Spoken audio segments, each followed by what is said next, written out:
এই জাদুটা শিখতে চাও সবাই? জি। শিখবা? জি। আচ্ছা ঠিক আছে।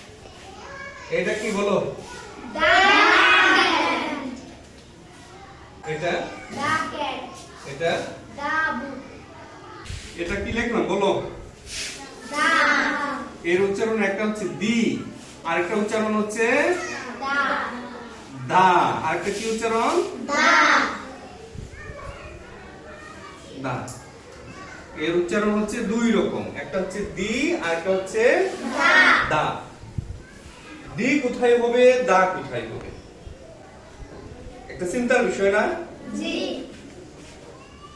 এখানে দাও হবে আবার দিও হবে। এই জাদুটা আজকে শিখাবো। জাদু, তোমরা এই জাদুটা শিখতে চাও সবাই? শিখবা? আচ্ছা ঠিক আছে। আমি কিছু বর্ণ লিখি, তোমরা বলো তো দেখি কি কি লিখতেছি?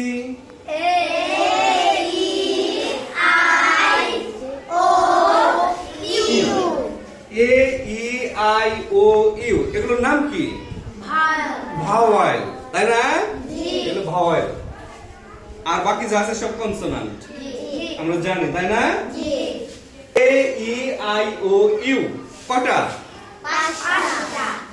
এই পাঁচটির যে কোনো একটি দিয়ে যদি ওয়ার্ড শুরু হয় সেখানে হবে কি উচ্চারণ? কি এর উচ্চারণ কি হবে? দি। বাকি যা আছে সব ক্ষেত্রেই দা।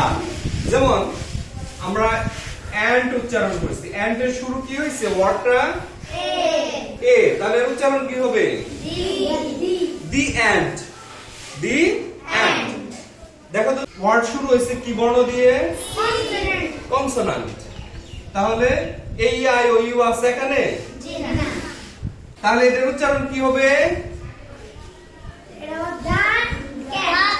দা ক্যাট, দা ক্যাট।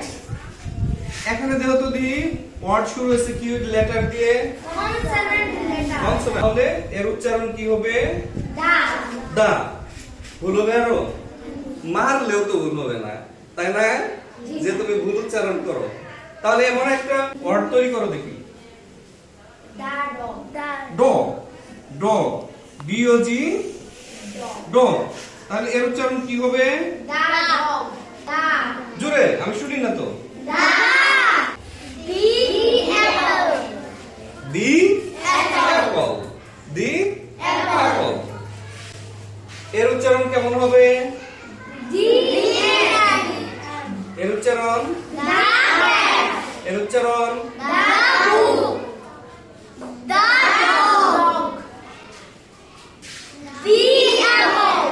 আরো ভুল হবে? এখন কোন জায়গায় দি, কোন জায়গায় দা, এটা আমাদের ভুল হওয়ার সম্ভাবনা আছে? আমরা সঠিকভাবে দি এবং দা এর উচ্চারণ করতে পারবো? Thank you.